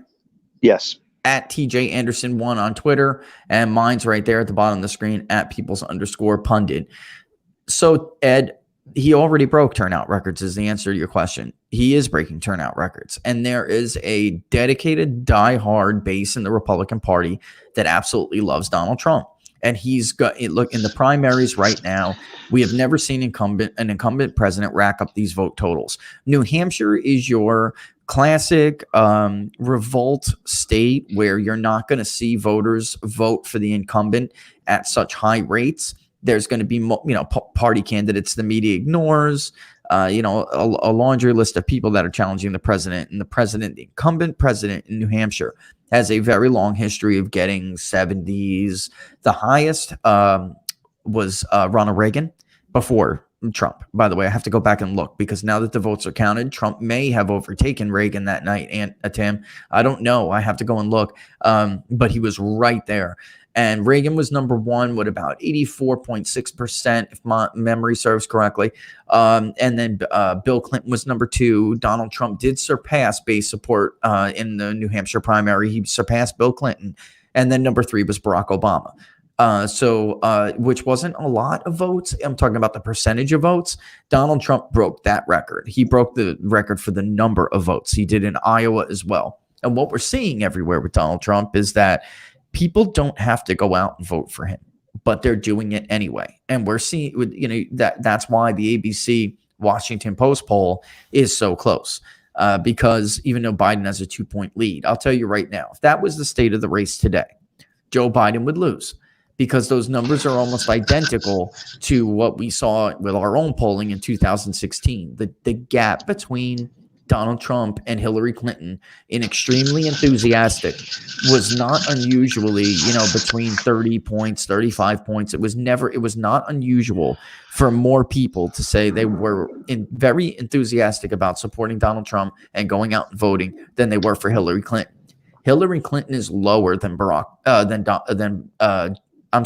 Joe Biden is lower than Hillary Clinton when it comes to enthusiasm. That all depends on the pollster's likely voter model. This is what goes into a likely voter model. How likely are they to vote? What is their voting history? And some of this is self-reported. With us, it's a little different. Some of it is self-reported, and some of it is what has their voting history. What does it tell? What does their voting history tell us they're most likely to do? And we have, this is machine learning at this point. We don't have to freehand it anymore, folks. But in any respect, to answer Ed's question, he said, could he break turnout? Is it possible even with the recession he could break turnout records? Well, before he was breaking them, and he was breaking them at a rate that there is nothing to suggest that those people are still not going to go out and vote for him. And that's the thing with Donald Trump. He's a guy who he's a man of firsts. He really is. He first one to do this, first one to have that. With Donald, it's this is the business of predicting human behavior. And Donald Trump is, somebody who has thrown forecasters like me for a loop because, there's a first time for everything. There's a lot of first time for everything's under Donald Trump is my point. And it's happened time and time again when people said, we can't do this. He can't achieve that. We can't achieve this as a country together. Well, with him at the helm, he's repeatedly, and you have repeatedly proven them wrong. So of course there's always, of course there's a possibility, and he's by no means down and out. I was simply before explaining the historical context of this. I mean, history is a very hard thing to buck. It is. It's difficult, and there's a reason why historical data goes into the model. It's honestly last time in 2018. That's why we showed you 3 different maps. One was the polls only. What do the media polls tell you is going to happen in these Senate races? The second map was a hybrid model. Here's the model alone, which is history, voting behavior, the economic indicators. That's there are various, that go into the model. That's among them. And that was mixed in with the polling data. And then the third map was the model by itself. The model itself outperformed the hybrid and the polls again. And, that's a perfect example. Look at what happened in Florida. I mean, DeSantis had almost no chance according to the polls, right? I mean, you'll hear the pundits say, well, it was always in the margin of error. No, it wasn't. The CNN poll a week or two, right? A week and a half before, I think it was 8 or 9 days, had Andrew Gillum up by 13 points. The Quinnipiac poll had Gillum and Nelson both up by an identical 7 points, identical spreads and everything. That's outside the sampling error and margin of error too. There's a lot of people who want me to get into this stuff, Tim, and there'll be another show, but sampling error is the correct term. At this point, with different modes of data collection between online, phone, the use of the phrase itself, margin of error, is deceptive. A lot of these polls can't count margins, traditional margins of error. You maybe use an opt-in panel. They use a random sample in a panel, but they're not really factoring for various levels of participation. So, everybody, there are different groups of the population that participate in surveys at different rates depending on the mode of collection. So sampling error is what you'll hear me say more often than not. But the point is, they were outside the sampling error, and the model outperformed those polls. They were wrong, and the model outperformed them because the model was looking at history. And history said that they had a very difficult time. Statewide in midterm, specifically in a midterm election. And now with Florida, which is that's our bit of our wheelhouse. Florida is a very close state. It always is going to be a very close state, but the state is trending light. I would say light red, pink. That's what. Even though it's very close, and there are a lot of Democrats, it's trending light pink because there's one reason that Tim knows. I've shared it with him, but I'm not going to share it with everybody. It's my little secret, but there are things that are offsetting some of what you would expect to be liberal advantages, and that would move, Amendment 4 is an example. The data from Amendment 4 is not really at all. And by the way, there are other states, Tim, that have this. Arizona's had it for years. That's not what's turning Arizona competitive. New movers and immigration is turning Arizona competitive. So, Florida, I would say, is light pink, and it's going to be even if Trump, let's say Trump was to lose lose the election, it still is going to be extremely difficult to beat Donald Trump in the state of Florida. The Democrats have the slimmest partisan advantage. They've always had more registered votes here. They have the slimmest advantage that they've had since 1972, since they started tracking statistics by partisan affiliation. And that's not just from older white people deciding to change their party affiliation. It's not. We look at the new voters that are added to the rolls every month, and Republicans are, the Democrats had a nice month the prior reporting month, Tim. They did, but they only widened it by like 20,000. That's not enough. When Barack Obama lost the state to Mitt Romney by 70,000 votes, he had a 500,000 plus registration edge, and now Democrats are only at 250. So, and by the way, Trump won it with just under 400,000, 300 and change. So it's been precipitously, falling for the Democrats since the 2016 election. What state was that? It's just Florida. It's just going to be difficult unless Democrats can make some very big inroads. Yeah, but I believe Obama beat Romney in Florida. He did, but he beat him with a 500,000 plus voter registration advantage, is my point. Right. But you misspoke earlier. Yeah. Oh, I did? Okay. You said he lost it by 70,000 votes. I think he won it by 70,000 votes. I meant Mitt Romney. And Right. And when he beat John McCain, he had 800,000 plus. So that's because independents when they swing, they make very small swings. If you see polls out there where you see plus whatever, +7, +9, and you look inside the poll and the independents are breaking huge to one candidate or another in Florida, you can rest assured that poll is wrong. Okay. That means you just didn't get an accurate or a representative sample of the electorate. They don't shift by very much at all. And this is why we use large samples, especially in states like Florida, because first of all, you have to oversample certain groups, especially Hispanics. And secondly, you have to gather a large enough, where it's the entire population is representative, and if you do, you'll notice those swings are much smaller. And we always track Florida, and week to week you'll see our poll. They don't move that much at all, Tim. Maybe 1 to 3 points goes. That's it. And maybe that's where I should bring up this idea, which you and I have spoken about so many times now, this use of the word oversampling. It's an incorrect use of the word. Oversampling, or they oversampled Democrats. Look at the Wisconsin poll the other day. It was D+2. And people were tweeting me, they oversampled Democrats. They oversampled because I had tweeted out the actual voter file data in Wisconsin, which is actually R+5 if you look at just the voter registration. The voter file itself is raw data. It's not how the election is going to pan out. It's not who's going to turn out, but that's what the actual raw data is. And people were saying, well, this is D+2. They oversampled. That's not what that means. That's different term. It's called overrepresentation. Somebody or some group is overly represented in that poll than they should be and will be in the actual electorate. Oversampling is what we do down here in Florida, where Hispanics are not just Hispanics and not monolithic, and you cannot poll 150 of them and expect to know how they're going to vote. We oversample them so we can gather large numbers of responses for Latino detail groups, Puerto Ricans, Cubans, Mexicans, and that's what really oversampling is. You want to add anything to that, Tim? I mean, how often do you see that on Twitter? Even you hear it on news. You hear it on the news all the time. All the time. They use these words incorrectly, is my point.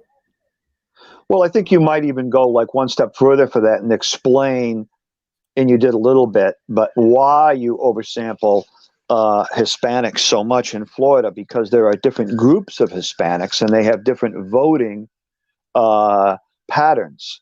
So if you oversample Hispanics, that's so that you can take the right representation from each subgroup into your total voter analysis.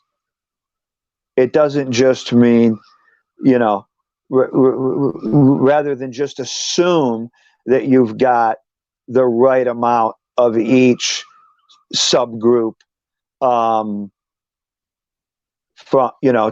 come up with your projection for how Hispanics are going to vote.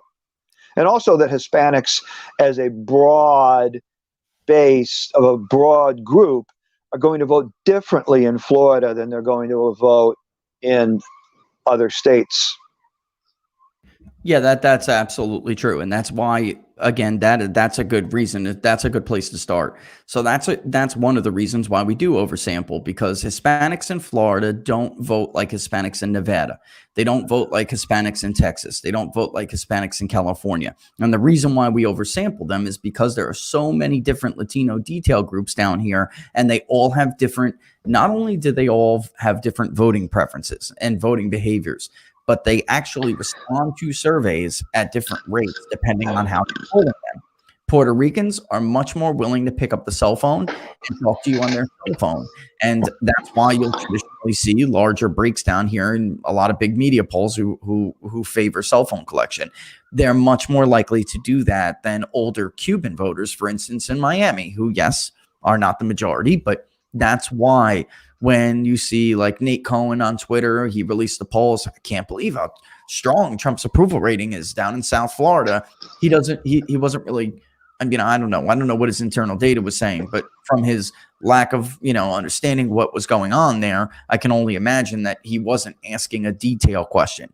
And if he did, then he would have seen that the approval among Cubans for Donald Trump down here is stronger than some white working class voter groups in the Midwest, for instance, that were absolutely key, and they are still diehard Trump voters, like white working class in southeastern Ohio.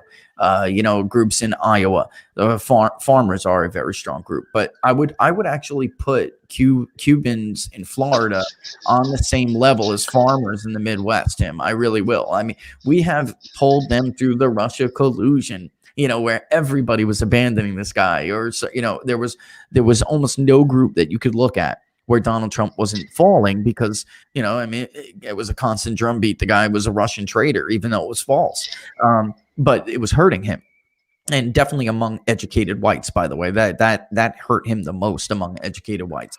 But they didn't care about one bombshell after another, that he was their guy. And if you look specifically at Cuban Republicans, which is why we do like to have the minimal sample requirements that we have at Big Data Poll, because it gives us, to use Dr. Burke's word, right? It lets us look at it at a more granular level, Tim. But it's true, and it's totally true. And so now it's not just what am I looking at? Am I looking at Puerto Rican Hispanics? Am I looking at Cuban Hispanics? Am I looking at Mexican Hispanics? It's more than that. Am I looking at Cuban Republican men? Right. So this gives us a much deeper understanding of voter preference by Hispanic group. And, when you just break out those Republican Cubans, there's almost nothing. You can't do anything to make them turn on this president. They're going to vote for him. And that's why you see his approval in Southeast Florida, where you saw Mitt Romney really do very poorly. Barack Obama did fairly strong among Cuban Americans down here. He did. Even though they were a traditional Republican voting group, Barack Obama did very strong among them. And Mitt Romney just did not run it up enough to keep that margin from getting really bloody and, out there. And Donald Trump's is, overall area is in the low to mid 40s. He holds on to that. That's what keeps those margins down, and that's what gives you the win. And well, it's that time again. It's my word from the sponsors time again, folks. If you want to, this is Friday free day. Monday through Thursday, we're going to do this. You'll be able to see it on PPD. The bells and whistles will be back when we can do this a little bit more safely. But we didn't want, we kept getting so many messages. I'm like, pulling the trigger. But if you want to support the show, go to get some data for your dollar. Go to People Spend It Daily and subscribe. There's different ways you do it, how you want to do it. But we actually have credits now because so many people just like looking at the stock charts when they want to look at them. So they don't want to have to make a monthly or an annual commitment. So now we have credit subscriptions where you could just buy the credits. Maybe an article is a credit. A credit is $1. Some of them are like three credits because they take so long to write some of this stuff. When you take it back, it takes so long to research the data. But go to People's Pundit, or actually ppdnews.us/subscribe. ppdnews.us/subscribe. That is the short link, and choose which one you want. You can do commitment or you don't. But if you want to support it, that's where to go. And we're not going to do one of these donate to the show things. We're just not going to run that like that over here. And by the way, for Friday with the skeleton crew, Tim, I wouldn't make anybody pay for the show. You gotta. I just wouldn't do it. Now Monday through Thursday, folks, that's another story. But we'll do this every Friday, and then if you want, send us questions before the show that you want us to answer. I'll peek again in a little bit, but if I have a list before I go on, I'll definitely consider them. This way, this will help me not answer the same question on Twitter 50 times. Okay. So, I do want to circle back. Let's just get right back into it. You're in Jersey. You work in New York. Okay. All right. So it's not impacting me here. But one of these things with the coronavirus stuff, Tim, at this point, when you have the economy brought to a complete standstill and you're killing the jobs of tens of millions of Americans, I don't think doctors at this point really have the loose, or not loose, actually, the tight timelines for these studies. And now we are seeing a lot of these infectious disease doctors who are running these trials up in New York. We are seeing the results of the use of hydroxychloroquine, and with some do combination Z-Packs, some don't. As a statistician, the likelihood that Dr. Stephen Smith had the outcome that he had with that control, it's a very small study, but a controlled study where Right.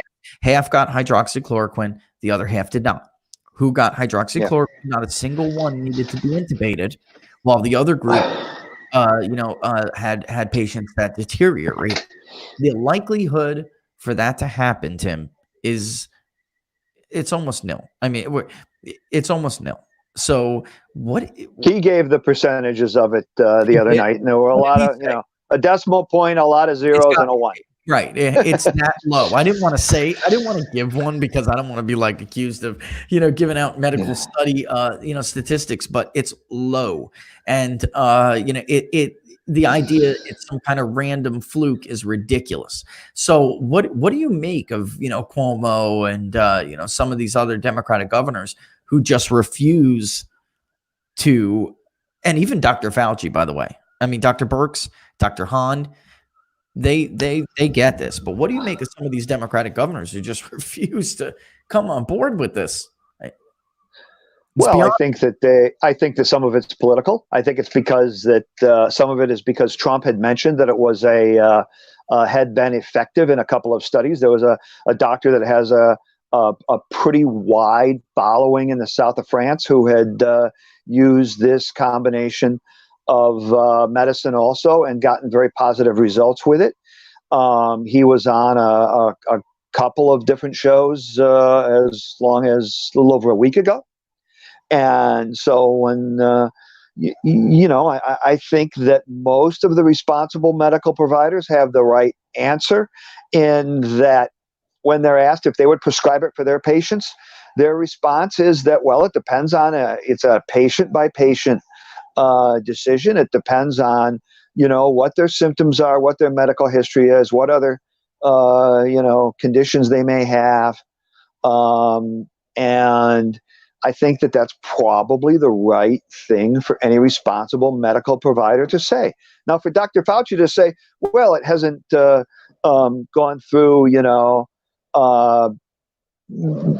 whatever the right terminology is for a proper, a medical test for a medication to be prescribed by the FDA, that may be true. But what he also has said was that there are low side effects of this medication for most people. Clearly, you want to know what patients might be allergic to, etc., and that it should be a decision made by different individuals' medical provider, i.e., not the governor of certain states. Right. So again, though, that's to be understood. Even when I got the swine flu and I got Tamiflu, there was, there were side effects, and I understand there is a danger of an arrhythmia, at least with the combination. I don't know if hydroxychloroquine. I'm not a doctor. I don't know if hydroxychloroquine has that risk alone. But I do know that with a Z-Pack, it does have that for some patients. But again, Tim, if these are high-risk patients who are at risk as it is, then I didn't take the Hippocratic Oath here, but I don't understand the disparity, and the FDA has fast-tracked it. So usually that's what we wait here for, right? I mean, so at this point, once the FDA fast-tracked it, I can't understand, and especially since the data really does suggest it's most effective before the patient goes into respiratory failure. So that's the failure here of these governors. If they're in New York, unless let me look at Cuomo's. Let me look at the things from basically the checklist. It apparently has some ability to lessen a record the inflammation new case today, by the way, around your airways. It has some ability, the hydroxychloroquine has some ability to lessen the inflammation around your airways so that getting air in and out, i.e. breathing, is facilitated. And you've seen a number of people that have been on, given different testimonials for it, saying I was having significant trouble breathing, et cetera, and after a very short period of time, a day or so, of the hydroxychloroquine, their breathing was much easier. So clearly there must be an anti-inflammatory effect to it. I do want to point out something too, and this brings us back to what we're talking about. I mean, this is really at this point, this is crazy. So we were looking at a good trend with the rate of hospitalizations in New York. The discharges were outpacing new hospitalizations. Okay. If you're going to wait for this drug, for the patient to be in respiratory failure to use this drug, then and let's just, for the sake of argument, let's give Dr. Stephen Smith and some of these other doctors the benefit of the doubt, right? Then this is why maybe we're seeing some of this with New York. So today, Tim, they logged it's a record new caseload, 10,482 new cases, 562 new deaths. So now the world, by the way, is at about just more than 53,000 fatalities. This because of New York. This puts the U.S. The trajectory. If you look at this on a log scale, the U.S. nobody has a steeper curve than the U.S. right now. All right. But again, this brings back to what we're talking about here. There are 1,427 new hospitalizations. Okay. Those are new. And what currently hospitalized is 14,810. Patients discharged, 8,886. 1,452 of those are new discharges. So still discharges are outpacing hospitalizations, which are good, but that tightened almost 200 today, that spread from yesterday. Clearly the testing is accelerating by the day. Well, sure. And so the more you ramp up your testing, if you double or triple, quadruple the amount of tests you're doing per day, you're going to have more positive results. And you're going to, Yeah, I'd have to dig a little deeper too to see, where we are with that, because they're not, I'm not getting it from the governor's little highlight, which has been strange.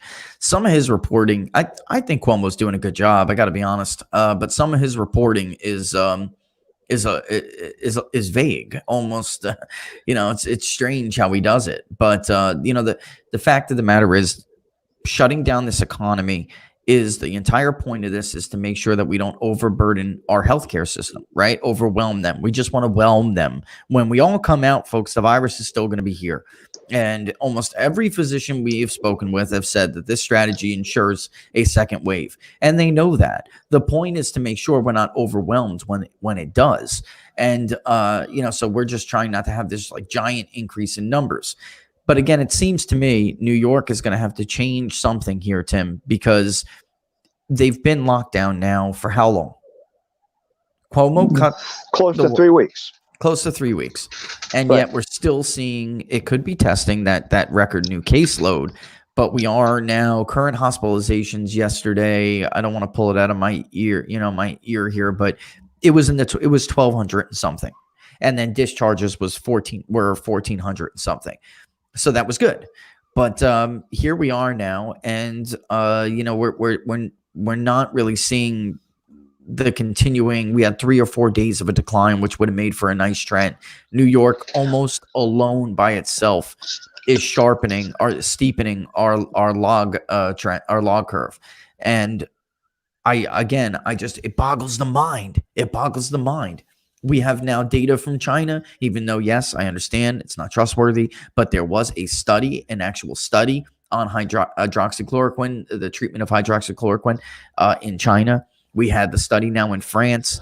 Now we have New York studies, Tim, New York studies that are confirming this.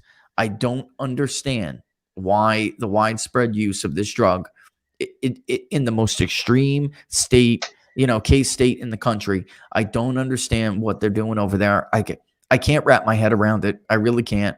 And I understand it, wanting medical studies having them done the correct way, but it's not unheard of for the use of certain drugs during other pandemics. It's just, they just weren't as widespread, so you didn't hear about them. But AIDS, a lot of them, these are all other, pandemics and diseases that we have, green lighted the use of drugs that were not gone through, that had not gone through traditional medical trials.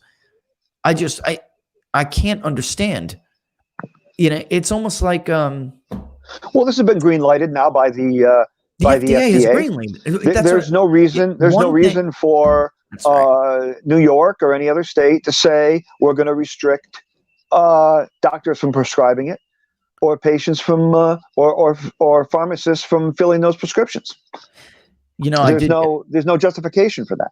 Yeah, I'll tell you what, before the FDA greenlighted it, I can completely understand that. And almost, that's the responsible thing to do outside of a few choice doctors who are familiar enough, with infectious disease specialists. This is what they do. I get that. Right. But at this point now, with the FDA giving the green light, I have been pretty good with Cuomo up until this point, but he's going to have to start getting some extreme criticism over his failure to allow doctors to use this widespread. Dr. Mehmet Oz was just on yesterday, complaining about this. He's certainly given some support to the use of that in combination with either a Z-Pak or the other drug that they talk about using it with on occasion. Jeff, I hope that, by the way, answered your question. I can't give you exact numbers, but New York is buying, Tim, I'm sure you would agree, New York is by far and away the reason for that steep curve in the if you there's different ways to plot these things, but I'm using a log. That is, if you were to take no New doubt York, about it. Look, very international population. Right, and we just don't know.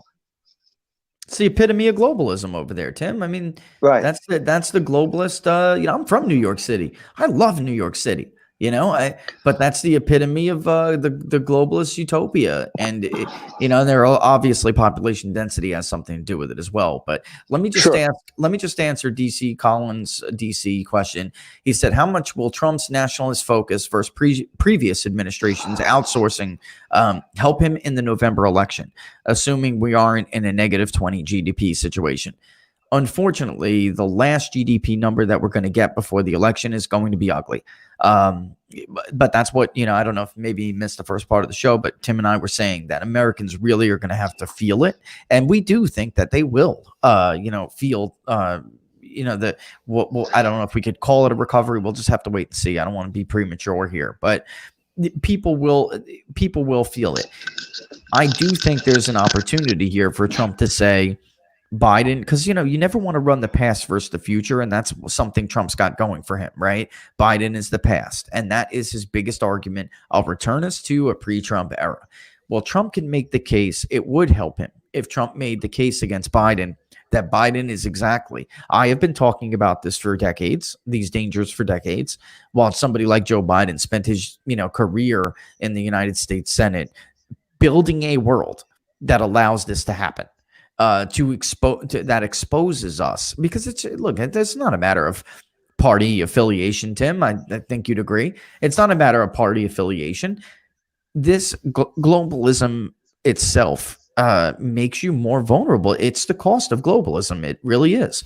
Now, you can't ever get away from a pandemic. You get the Spanish flu in the turn of the century. By the way, pre-World War I, intertanglements with trade, are not as nationalist as people, it was not as nationalist of a world as some people like to pretend it was. There was a lot of interdependence back then. A lot of, INR scholars would tell you that's what led to World War I. But in any event, that is an opportunity he has there. I do think that would help. Common sense, everyday Americans are going to say to themselves, why didn't we do this? Why, and then Joe Biden, of course, he would not have done the travel ban, Tim, early on. No way, no chance. It depends. The answer to that question, DC, is that it depends on how Trump, and by the way, I just washed my hands before I'm over here rubbing my eyes.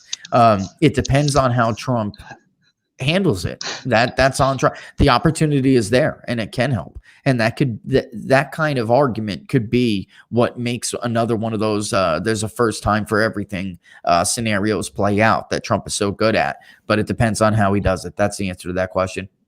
I don't know if you'd agree with that, Tim, but the opportunity's there. Yeah, I look. I think that a large factor of the election outcome is going to be based on how people perceive Trump handled the whole virus situation. You know, I think that his press conferences this week have been very effective. I think they've been the best and most effective of the whole stretch from when this began.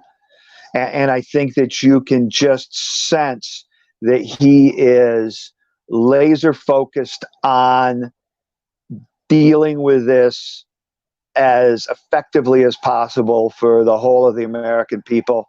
And when people ask him a question about the economy or this economic number or that economic number, especially over the next couple of weeks, he's just going to say, I'm not really focused on that right now. He's going to say, well, look, there'll be, you know, in due time, the economy is going to snap back strongly. You know, and I think his whole emphasis is on beating down the virus and then having the right people in place at all the different nodes underneath him to effectively deal with that, get the equipment and protection goods around the country wherever they're needed. And then I think if you would go one step beyond that, those same people that are involved in the logistics of that might also have some, at least have some input into logistically getting the country ready to go back into business, hopefully at the beginning of May. This is the because that will defining be a issue. very large. That will be a very large logistical issue. That will be a very large logistical issue. This is the defining issue. Is where we're going with this, folks. I mean, you know, that and it does depend. I mean, there's so many moving parts. It really does depend on you know, where Trump is, you know, what he does with this and where he goes with this, you know. So you know, there's I can tell you what, people ask good questions, Tim. They really do. Wyatt, I don't know where we're going to end up with this thing, but I don't think the model is going to hold either way. And if it does, it'll be like the old, you know, adage that a broken clock is right twice a day, because you cannot, all right, you know, to liken it to polling, you cannot extrapolate big city data and, you know, metropolitan areas out to the rest of the country. That's not how it's done. And it's kind of like with polling, when a pollster doesn't collect enough in the rural areas and other suburbs that are non-metro suburbs, for instance, they don't collect that because they only call people on their cell phones, right? So they take what they did collect and they extrapolate it out. Maybe inside that poll, you'll see that it'll be like 55-35 or 55-39 with whatever undecided in the rural areas in favor of the Republican. But then on election day, the Republican trounces the Democratic candidate in those areas by like more like a margin of 75-25. It's really the same thing applies. You cannot take what you know from one region and extrapolate it out to other regions that are not similar. That's number one. And number two, we don't know the ultimate denominator. And I am not a man of medicine, but I know numbers and I understand what they're telling me when we speak to these people. They don't know. They don't know. And it's a drastic decision, has only been my only point. It's a drastic decision to make when you don't know. But looking at New York, you know, because I don't want to minimize this. Looking at New York, Tim, again, I'm fire back. We only got a couple minutes left here. Cuomo's going to have to take his head out of his butt on this because he needs every tool that's in the toolbox right now. You know, the morgues are filling up in some areas, and it's not widespread across New York. I mean, the overburdening of the healthcare system, it's just not. And then, by the way, we're having a pretty bad flu season, which is something nobody ever tells you about. We're having a bad flu season with hospitalizations, and it's not just the coronavirus that's doing this to our healthcare system. We are having a fairly bad flu season. And, you know, it's just that's a terrible combination. But, you know, if, you know, as a man of models, Wyatt, I don't think it'll hold up because there are so many flawed assumptions in it. And that's not to minimize what's going on in certain areas of the country. It's just to say there's a reason why we have sound rules, you know, sound statistics. They're there for a reason. You can't just fly by the seat of your pants and do what you want and decide. I think New York is going to apply to, the outposts in Iowa. That's not how this works. Now, let's hope it doesn't happen that way, because rural areas will be impacted terribly from an overburdening of it can be worse for them, than it is for some of that's the real fear too, for a lot of these officials, because rural areas are just, they don't have, logistically, like Tim was talking about before, they don't have the support, and they just don't have the staff and manpower, again, right now, we're looking at these specific cases, not just in New York State, but they're specific to places in New York State. Right, Tim? I mean, we're not talking. Right. I have one of our photographers, Lisa, and she sent me these pictures. We're going to do the larger story is exactly what I'm talking about right now. And she went around. I'm familiar with a lot of people aren't probably, but I'm familiar with the area. Urgent care facilities, hospitals, just completely empty. So I'm talking about the state of New York. So I think it's getting to be a bit of a misnomer that it's the entire state of New York, Tim. I really do. But I also think you have to realize that, look, there are no people are not out on the streets. There's been some pictures and some videos on Twitter about how, well, this whole thing is a hoax because look at this emergency room. There's nobody in the lots. There's nobody in there aren't people lined up to get into the emergency room. There aren't people. I've been filming this for 15 minutes on a typical Friday night. You'd have a car every 3 or 4 minutes pull up to the emergency room entrance. I haven't seen one car in 30 minutes pull up. Of course you haven't. There's nobody out on the streets. There's nobody out. You're not having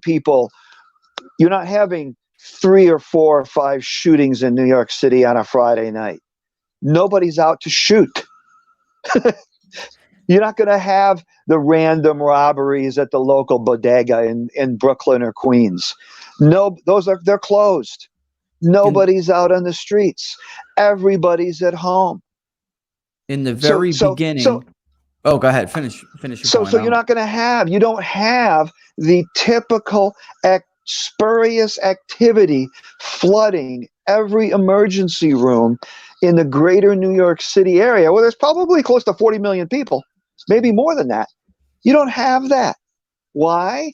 Because people aren't out driving. You don't have auto accidents. You don't have, just random accidents. You don't have kids breaking an arm in the park playing baseball, ending up at the emergency room. That's not where the action is. Well, I still have family in the city, and I'll tell you though, in the very beginning of this thing, and you had Mayor de Blasio going out there and saying, go out as late as March, by the way, early March. Right.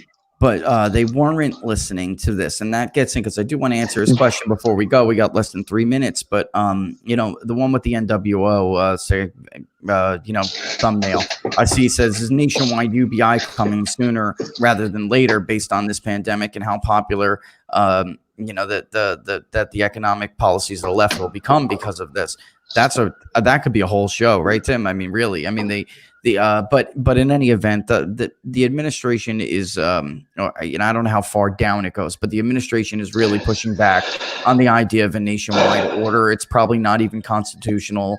The states, they are really imploring, Dr. Birx answered this question yesterday really well. And she said, we are a nation of states and the governors are in charge of their specific situations.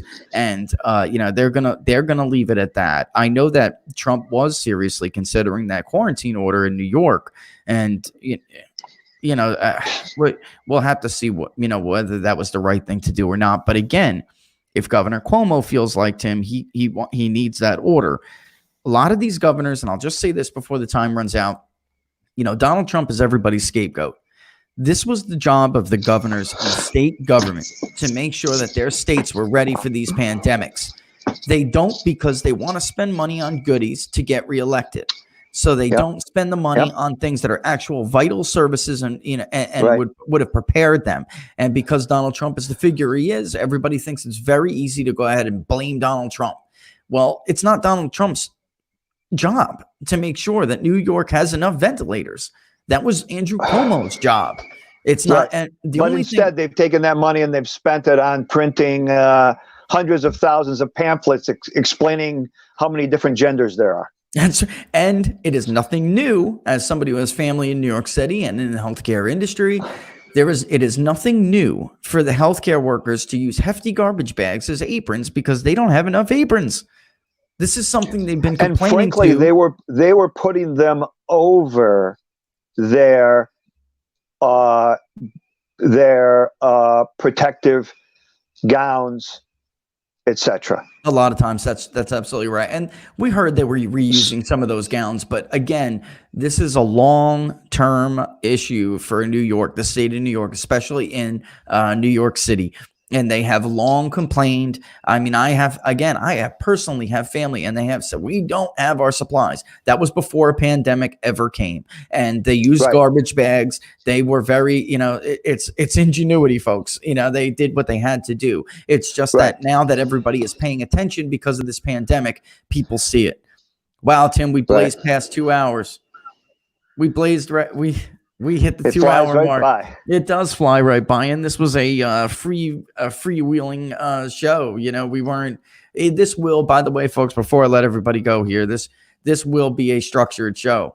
All right, it's just who I am. I can't, like if you're watching before the results of the survey, I'm gonna do exactly what you guys want us to do. And we'll go by segment, just like that. But then again, come Friday, we'll always have. Basically like a freebie Friday where you guys can ask questions like we just did, and I'll answer them for you as much as possible. That's actually one of the reasons why I agreed to do this. Everybody's pushing me to do it. Lord's like, yeah, do it. I really did it because the answers on Twitter, you get a lot of good questions, Tim, great questions. And instead of answering them all one by one and sometimes multiple times, just watch the show, guys, and we'll do our best to answer them. Anything you want to say before we go here, Tim?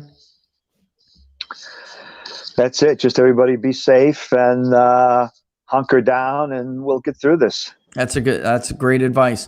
Everybody follow Tim Anderson at TJ Anderson1 on Twitter. That's right there on your screen at TJ Anderson1 on Twitter. Mine's down there. You know where to find me at peoples_pundit. And again, we're going to do this a little bit differently. You guys want to support the show? Go subscribe, get some value for your money. All right. Instead of just, it's great to support shows that you that you like and you watch, but get some value for your money. And we will see you back on Friday. I'll echo Tim. It sucks. But stay in the house. Let's not make this go on any more than we have to. Right. Let's just do what the administration tells you to do. And and because it's not going to work if we don't too, by the way. So that's really it. But we'll get through this and we'll come out on the other end. All right. So we'll catch you guys on Monday, 10 to 12, 10 a.m. to noon Eastern Standard Time. All right. All the best, folks. Stay safe and healthy.